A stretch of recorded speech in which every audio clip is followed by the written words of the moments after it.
Hey everyone, welcome back. If you haven't already, go ahead and just subscribe to this channel here if you'd like. I will be hopefully getting through all of Central within the next couple of weeks. So if you would like to continue to receive updates and see the entirety of Central demoed out here, go ahead and just hit subscribe underneath the channel.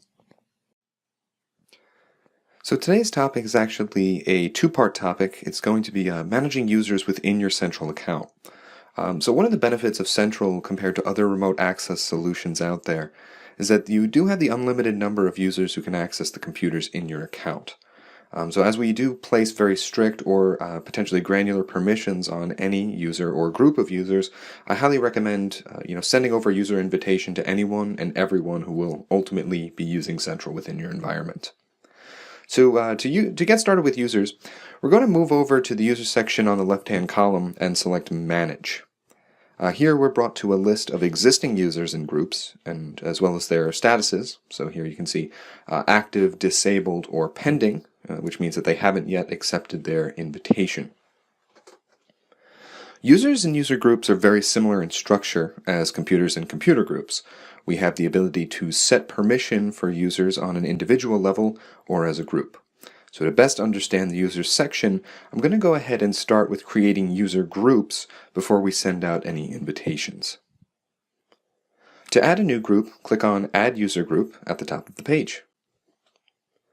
Here, we are prompted to enter a group name, or we can extend the names of our computer groups into user groups. This is your preference, but for most cases I recommend keeping user groups and computer groups separate. For example, I may have 5 computer groups that I've named after my 5 office locations. However, I may specify my user groups based on department, title, or access level, not necessarily where they are physically located. In this example, let's pretend I'm setting up 3 different types of users. Those in the IT department, those in the marketing department, and those in sales. I'm going to simply add these in the group name section and click Add.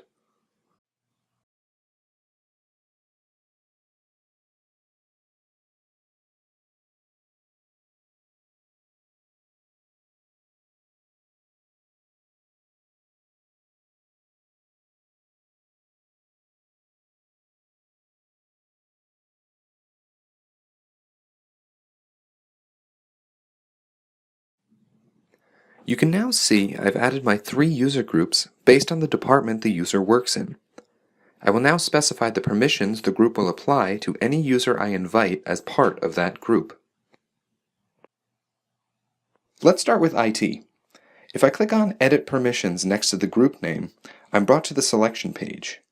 Permissions range anywhere from management capabilities within Central to viewable data to computers or groups of computers one can access. For my IT group, I'm going to select Grant All Permissions, which automatically selects all access, and click Save at the bottom. Next, I'm going to set my permissions for users in the marketing department.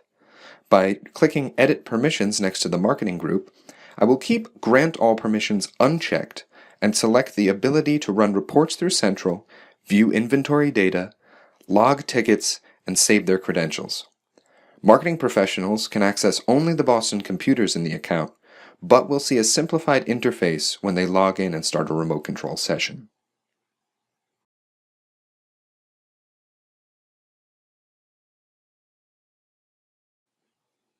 Finally, I will granularly set the sales group with the least amount of permissions. In fact, I'm not going to allow my sales reps to do anything in Central apart from remote control their computers. But how would I do this when selecting computers on the group level? The answer is I don't make this change here, but rather in the individual invitation itself. Therefore, I'm going to specify the groups and computers the selected user can access, but not select any computers at this point. Clicking Save at the bottom, I have successfully configured my computer groups.